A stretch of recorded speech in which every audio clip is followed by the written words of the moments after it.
नमस्कार मंडळी. सस्नेह परिवारामध्ये आपलं हार्दिक स्वागत आहे.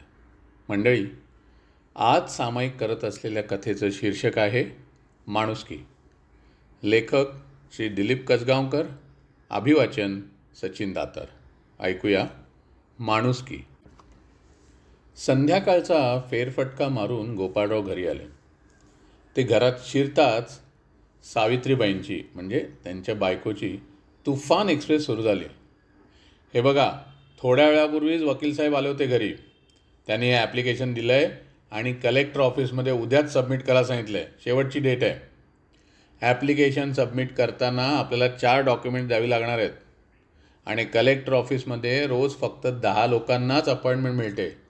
थोडक्यात उद्यालाच तुम्हाला कलेक्टर ऑफिसमध्ये आणि ते सुद्धा लवकरच जायचं आहे. हो सावित्री, पण आपल्याकडे ते 2च डॉक्युमेंट्स आहेत. त्यामुळे माझा असा कलेक्टर ऑफिसला जाऊन काही उपयोगच होणार नाही.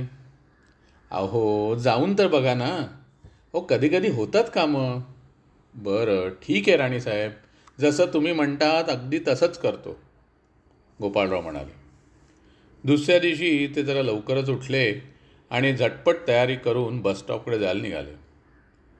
जलद चालण्याच्या नादात चपलेचा अंगठा तुटला आणि साहजिकच चालण्याचा वेगही मंदावला. बस स्टॉपवर पोहोचण्याआधीच बस सुटली होती. शेवटचा प्रयत्न म्हणून त्यांनी समोरून येणाऱ्या बसला हात दिला खरा, आणि काय सुदैव, अहो ती चक्क येऊन थांबली. ड्रायव्हरचे आभार मानत गोपाळराव पुढच्या दरवाजानेच बसमध्ये चढले. त्यांनी मागितलेलं कलेक्टर ऑफिसचं तिकीट कंडक्टरने दिलं आणि तिकिटाचे पैसे देण्यासाठी त्याने खिशात हात घातला आणि लक्षात आलं, अरे निघण्याच्या गडबडीत पैशाचं पाकिट घरीच विसरलो वाटतं. हो साहेब, तिकीटाचे पैसे द्या ना लवकर, कंडक्टर जरा रागावूनच म्हणाला. अहो ते पाकिट घरीच विसरलं हो, असं म्हणत त्यांनी कंडक्टरकडे अगदी केविलवाणी नजर टाकली. तिकिटाचे पैसे नाहीत, बसमधून उतरा बरं, कंडक्टर रागावून म्हणाला. आणि त्याच क्षणी जवळच बसलेल्या एका मुलाने गोपाळरावांना 100ची नोट काढून दिली. म्हणाला, काका, अहो मी वरद, तुमच्या सोसायटीच्या मागच्या चाळीत राहतो. हे घ्या, असू द्यात पैसे, परत येतानाही लागतील तुम्हाला. थँक्स हां बेटा, असं म्हणणं गोपाळरावांना वरदने स्वतःच मग उभं राहत जागा दिली. अहो काका, मी पुढच्या स्टॉपवर उतरणार आहे, बसा बसा तुम्ही. वयाची 60 पार केलेल्या गोपाळरावांचा सीटवर बसताच डोळा लागला. हो काका, कलेक्टर ऑफिस आलं, उतरायचं आहे ना, असं म्हणत कंडक्टरने त्यांना जागा केलं. कंडक्टरचे आभार मानून गोपाळराव कलेक्टर ऑफिसमध्ये आले. तेव्हा अपॉइंटमेंटचे 9 टोकन्स दिले गेले होते. शेवटचं 1 टोकन बाकी होतं. या धावपळीचं खरंच हा चीज होणार असं वाटून त्यांना मनापासून आनंद झाला होता. रिसेप्शन काउंटर आता एक 20-25 पावलांवर राहिला होता. तेवढ्यात मागून एक तरुणी लगबगीने पुढे आली. 1-2 सेकंदाचा फरक असेल. सर, हे शेवटचं टोकन मी या ताईला दिलं आहे. अहो ते तुमच्या आधी पोचली काउंटरला, रिसेप्शनिस्ट म्हणाले. बरोबर चालल्यामुळे गोपाळरावांना धाप लागली होती. ते काही बोलणार तेवढ्यात ती तरुणीच म्हणाले, काका, अहो हे टोकन तुम्हीच घ्या. अहो तुम्हीच माझ्या आधी पोचला होतात. हे घ्या, मी देते तुम्हाला हे टोकन. थँक्स हो बेटा. गोपाळरावांचं मन अगदी भरून आलं. खरंच आजचा दिवस त्यांचाच होता.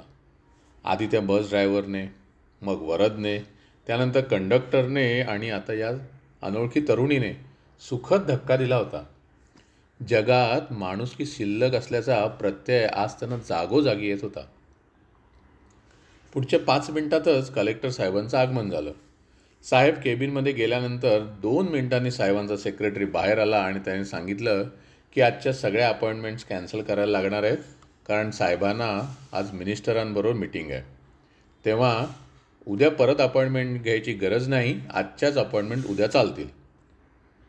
आपल्यात गोपाळराव जोशी कोण आहेत बरं? साहेबांनी त्यांना आत बोलवलं आहे. आपलं नाव पुकारलेलं ऐकून गोपाळराव आश्चर्यचकित झाले. त्याच आश्चर्यात ते साहेबांच्या केबिनमध्ये गेले. तेव्हा साहेबांनी स्वतः उठून उभं राहून त्यांना नमस्कार केला. अजून एक आश्चर्याचा धक्का. सुखद, काका, अहो ओळखलात का मला? अहो मी राज मराठे, तुमचे मित्र शंकर मराठे त्यांचा मुलगा. ऐकलं आणि गोपाळराव क्षणातच भूतकाळात शिरले.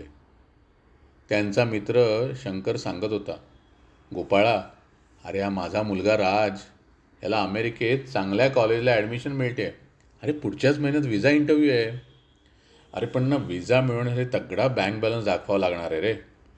त्यासाठी मला तुझ्याकडून एक 5-1 लाख रुपयांची अपेक्षा आहे, 1-2 महिन्यासाठी. अरे शंकर, तू नुसतं सांग रे, कधी पैसे हवे तुला, गोपाळराव म्हणाले. पुढच्या पुढच्या आठवड्यात चालतील अरे, शंकर म्हणाला. पण दुसऱ्याच दिवशी शंकर मराठेंच्या मृत्यूची बातमी आली. हार्ट अटॅकमुळे त्यांचा दुर्दैवी मृत्यू झाला होता. 10वा-12वा झाल्यानंतर शंकर मराठेंचा मुलगा राज गोपाळरावांकडे आला होता पैसे मागायला. राज, तू असं कर ना, उद्या ये, मी तुला उद्या पैसे देतो, गोपाळराव म्हणाले. दुसऱ्या दिवशी राज सांगितल्याप्रमाणे पुन्हा पैसे मागायला गेला खरा, पण गोपाळराव बाहेर गेले होते. सावित्रीबाईंनी राजला पुढच्या दिवशी यायला सांगितलं. परत पुढच्या दिवशी तो गोपाळरावांकडे गेला, पण यावेळी गोपाळराव बाहेरगावीच निघून गेले होते, 2-3 आठवड्यांसाठी म्हणा. राजचा अमेरिकेत शिक्षण घेण्याचा प्लॅन पूर्णपणे उद्ध्वस्त झाला होता. गोपाळरावांनी माणुसकी न दाखवल्याने आणि दिलेला शब्द न पाळल्यामुळे.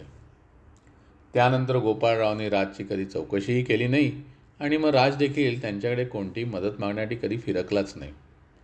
गोपाळरावांनी शंकरबरोबरच्या अतूट मैत्रीचं नातं शंकर जाताच निर्दयपणे तोडलं होतं, माणुसकीला तडा देत. अहो काका, घ्या ना, चहा घ्या, गार होतोय. राजच्या बोलण्याने गोपाळराव भानावर आले. काका, माझ्या ऑफिसला तुम्ही का आलायत? कोणतं काम आहे तुमचं? त्याने विचारलं. राज, अरे या ॲप्लिकेशनवर मला तुझं अप्रुव्हल हवं आहे. खरं तर यासाठी ना 4 डॉक्युमेंट्सची आवश्यकता असते, पण माझ्याकडे आत्ता फक्त 2च आहेत रे. 2 डॉक्युमेंट्स असतील घरी, पण ती मिळत नाही आहेत. गोपाळरावांच्या ॲप्लिकेशनवर अप्रूव्ड असं लिहून त्याखाली स्टॅम्प मारताना राज म्हणाला, अहो काका, त्या न आणलेल्या डॉक्युमेंट्सपेक्षा तुमच्या शब्दांवर माझा जास्त विश्वास आहे. राजचं ते बोलणं ऐकून गोपाळराव मनोमनी शरमलेच. आज राजने गोपाळरावांच्या त्यांच्या वडिलांबरोबरच्या मैत्रीचा मान ठेवला होता आणि म्हणूनच अगदी अशक्यप्राय असं वाटणारं गोपाळरावांचं काम क्षणभरात झालं होतं. राजला बाय करून गोपाळराव जायला निघाले आणि तेवढ्यात त्याचं लक्ष गोपाळरावांच्या तुटलेल्या चपडेकडे गेलं. काका, असं करा, 1-2 मिनटं थांबता का? मला तुमच्या घराकडच्याच भागात जायचं आहे पुढे, तुम्हाला गाडीनेच घरी सोडतो. राजने गोपाळरावांना आलिशान गाडीतून त्यांच्या घरी सोडताना त्यांना सांगितलं, काका, यापुढे कोणतंही काम असेल तर तुम्ही येण्याची गरज नाही, मी स्वतः येईन किंवा माझ्या सेक्रेटरीला पाठवेन. राज आज खूप मोठ्या पदावर होता, पण तरीही हवेत गेला नव्हता आणि मेन म्हणजे माणुसकी विसरला नव्हता. काम झाल्याचा आनंद होता, पण तरीही गोपाळराव मनोमनी खजील झाले होते. घरी आल्यावर सावित्रीबाईंना सर्व वृत्तांत सांगताना काही वर्षापूर्वी त्यांनी माणुसकी विसरत केलेल्या अक्षम्य चुकीच्या पश्चात्तापामुळे आता त्यांना अश्रू अगदी अनावर झाले होते. काय मंडळी, कशी वाटली आजची कथा? अभिप्रायांमध्ये नक्की लिहा. आजची कथा अभिवाचन लाईक करा, शेअर करा आणि हो, असंच नवनवीन ऐकण्यासाठी आपलं सस्नेह चॅनल सबस्क्राईबसुद्धा करा, यूट्यूब आणि स्पॉटिफायवर देखील. धन्यवाद.